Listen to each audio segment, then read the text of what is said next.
will be shocked to discover the truth as I uncover a Roman letter that provides unbelievable insights into Jesus' clothing and physical presence.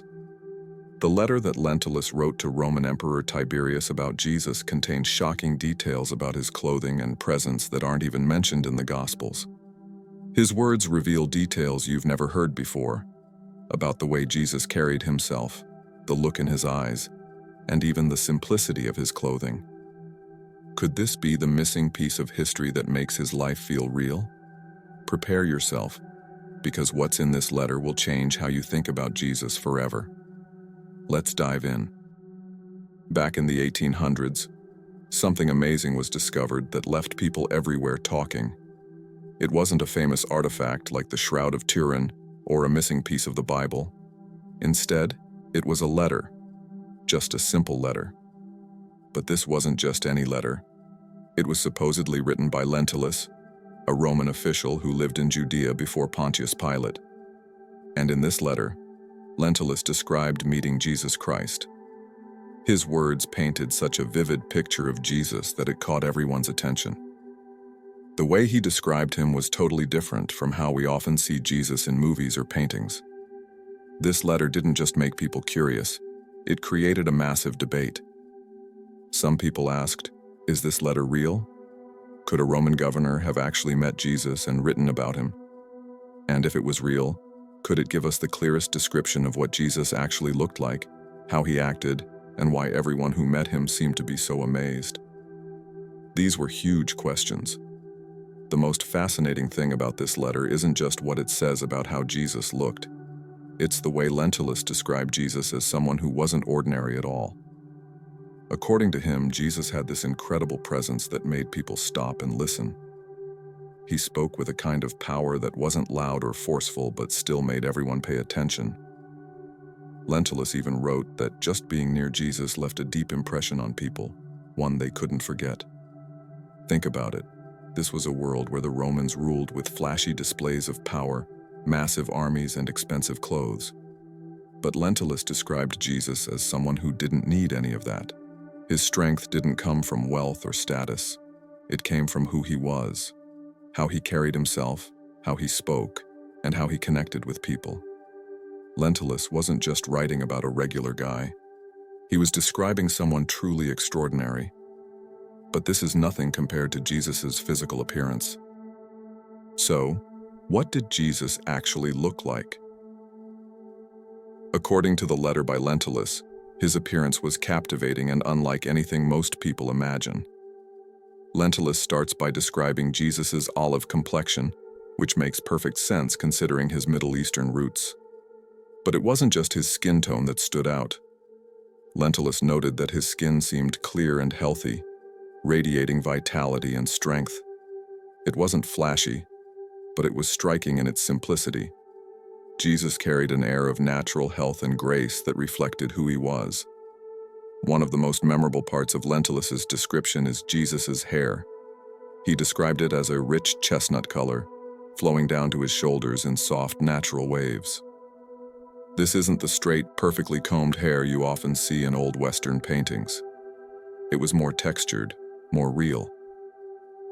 His hair wasn't just a feature of his appearance. It symbolized his humility and unassuming nature. It wasn't styled for attention, but it still reflected a quiet dignity. Then there's his beard, which matched the chestnut tone of his hair. Lentulus described it as full and neatly trimmed. While that might not sound like a big deal, it was. In a time when grooming wasn't always prioritized, these details mattered. Jesus' well-kept beard wasn't about vanity. It showed care, respect for himself, and a sense of intentionality. He wasn't trying to impress anyone, but he made sure he presented himself with dignity. This combination of humility and care made him stand out even more. But here's where things get really fascinating. His eyes. Lentulus wrote that Jesus' eyes were variegated. What does that mean? It's not entirely clear, but it might suggest that his eyes reflected light in a way that made their color seem to change. Or it could mean that they had an intensity that was completely unforgettable. Imagine looking into someone's eyes and feeling like they could see everything about you. not to judge you, but to understand you. That's how Lentulus described Jesus' gaze.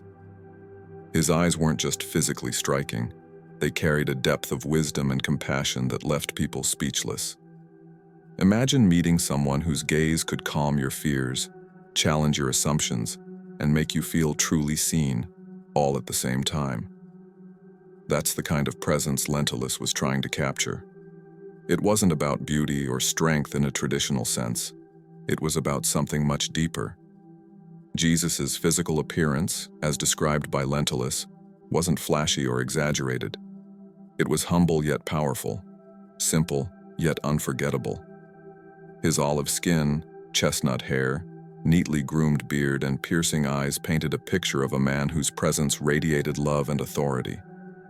Lentulus saw someone who didn't need to say a word to leave a lasting impression. Just standing in his presence, looking into his eyes, could change how you saw the world and yourself. Now let's dig into the parts you may have never heard about. While Jesus' appearance left an impression, the way he dressed was just as meaningful. According to the Lentulus letter, Jesus didn't wear anything flashy or luxurious. Instead, his clothing reflected his mission and character, simple, humble, yet deeply symbolic. Lentulus described him wearing a tunic made of rough, undyed linen. This wasn't fancy material. It was plain and practical, the kind of garment worn by everyday people. It showed that Jesus wasn't trying to stand out with wealth or status. He was showing he was one of them. But there was something about his clothing that did stand out: his seamless robe. Unlike most garments of the time, which were stitched together from several pieces of fabric, this robe was woven from one continuous piece. That kind of craftsmanship was rare and highly valued, but its significance went beyond its uniqueness.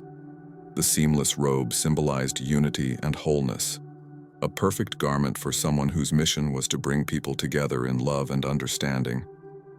This robe became so important that after Jesus' crucifixion, the Roman soldiers didn't want to tear it apart. Instead, they cast lots for it, essentially gambling to see who would get to keep it.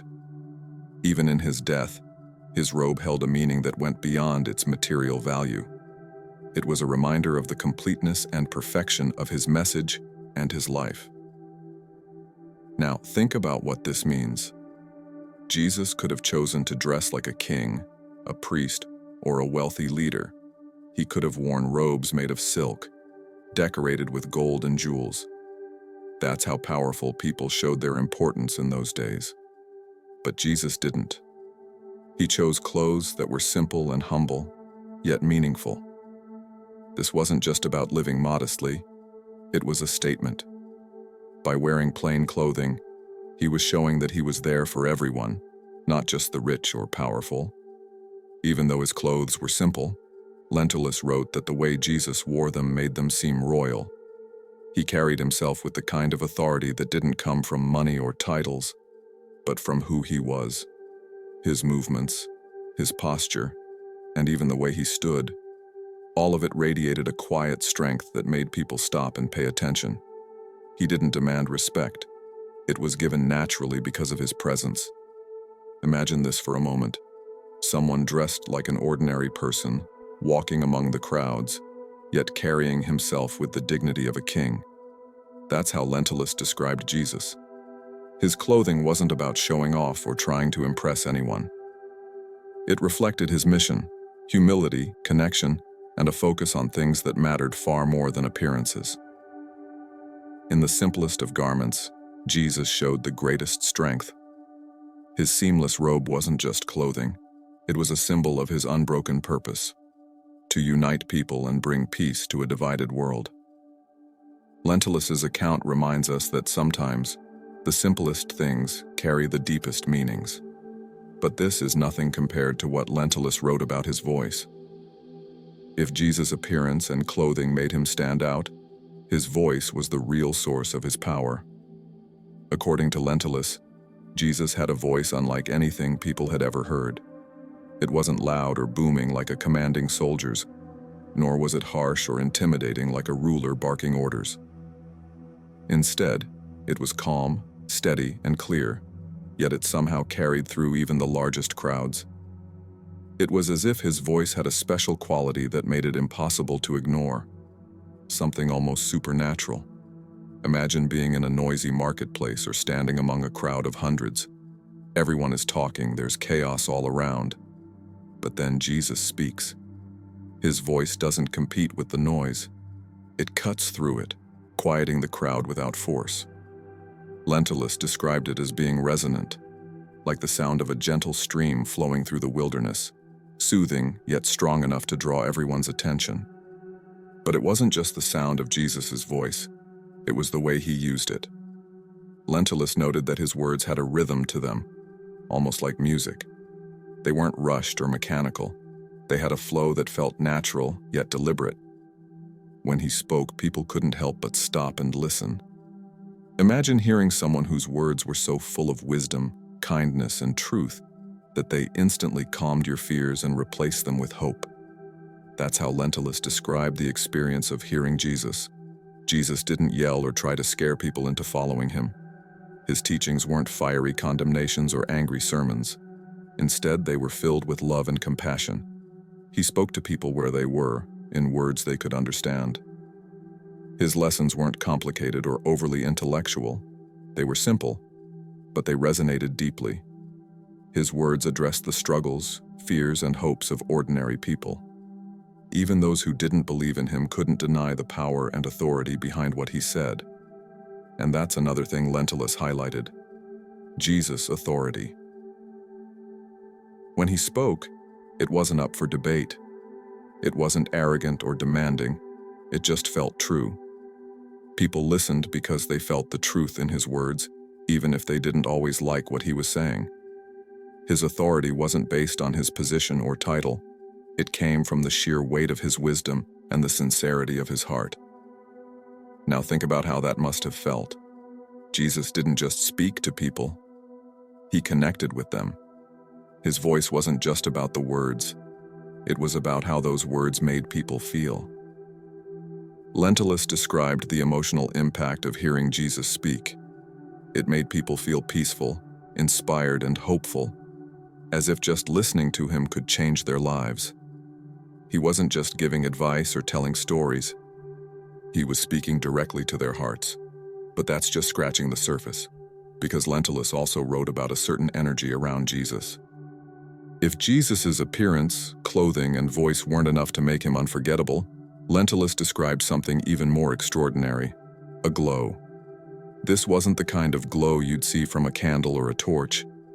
It wasn't a bright light that could blind you or draw attention like fireworks in the night sky. Instead, it was something subtle, something almost otherworldly. Lentulus called it an aura, a presence that seemed to radiate from Jesus. But here's the thing: this glow wasn't something you could always see with your eyes. Lentulus explained that it was more of a feeling, like a warmth on a cold day or a sudden sense of peace in the middle of chaos. It wasn't flashy or overwhelming, but it was undeniable to those who were open to experiencing it. Imagine standing near someone who made you feel completely safe and calm, even when everything around you was falling apart. That's what Lentulus was describing: a glow that wasn't just physical but emotional, even spiritual. For those who noticed it, this light was like a sign of divinity. It wasn't just about Jesus being a good teacher or a kind person. It was something deeper, something that set him apart from anyone else. It was as if his presence carried a kind of energy that could touch the hearts of people without him even speaking a word. It made people stop, reflect, and feel like they were standing in the presence of someone far greater than an ordinary man. What's fascinating is that Lentulus noted this glow wasn't visible to everyone. Some people might have walked right past Jesus and seen nothing out of the ordinary.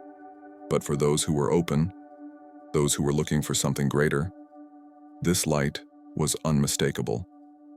It was as though their hearts could recognize what their eyes couldn't fully see. So what was this glow? Was it proof of Jesus' divine nature, a physical sign of his connection to God? Or was it something more human, like the overwhelming power of his character? After all, some people have such strong personalities and presence that you can feel it when they walk into a room. Maybe Jesus's glow was a mix of both. His divine nature shining through his human form, creating a presence that was almost tangible. Imagine meeting someone who carried this kind of energy. Someone who didn't need to say a word to make you feel calm, understood, and even inspired.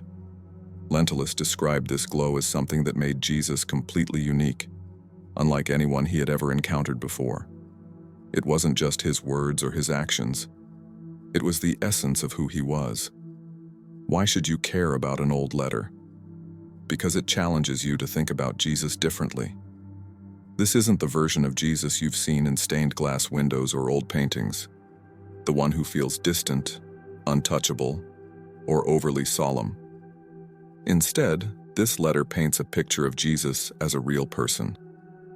A man who walked among ordinary people, dressed simply, spoke with power, and carried himself in a way that made everyone stop and pay attention. Think about what that means. Jesus wasn't someone who lived separate from the struggles of life. He didn't wear fine clothes to stand out or demand attention with flashy displays. He lived simply, humbly, and yet he left an unforgettable impression on everyone he met. Imagine standing in a crowd, hearing his voice, calm yet strong, filled with wisdom and love.